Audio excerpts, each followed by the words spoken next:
ดมกินน้ำเอาเรื่องนิทานเก่ามาเสนอเป็นผลงานสนองเนียทานผู้สนใจเรื่อง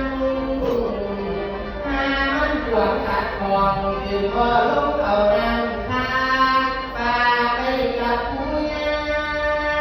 ดีเป็นแฟนอดีตอุ่นยังจำได้อยู่บ่ลืมแถวบ้านเหนือบ้านใต้ให้เก่าเมืองอุดรทางบ้านสีหลงเย็นเขตตำบลคำอินแถวชาติเมืองอุดรพุ่นหนองบัวบ้านเราหนองบัวบ้านเป็นเก่าบ้านเศรษฐีบ้านโต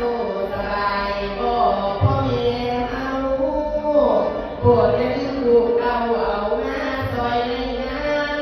ทางหนองนาอำเภอเพ็ญญาได้ลืมบุญน้อยเดี๋ยวนี้รอคอยอาสาพาพวกผู้ยาพากันใส่ลงมายาที่โปรดโปรดแก่แก่หนองผู้ฟังนอกจากนั้นเต้นเก่าไทยส่งข้างลงเป็นกิโลสูงหัวใจเอาเจ้าลืมแล้ว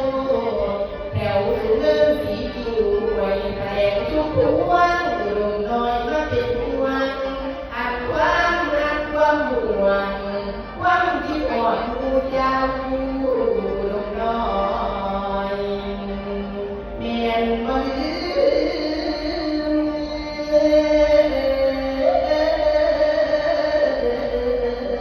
พี่น้อง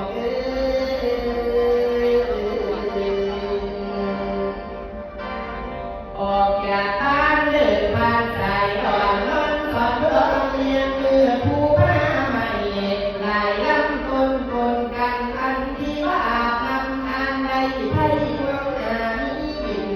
จากนี้ถึงที่มาทานเด้อกายหลวงพระนาลงเหนือวิ่งไปนาผู้พ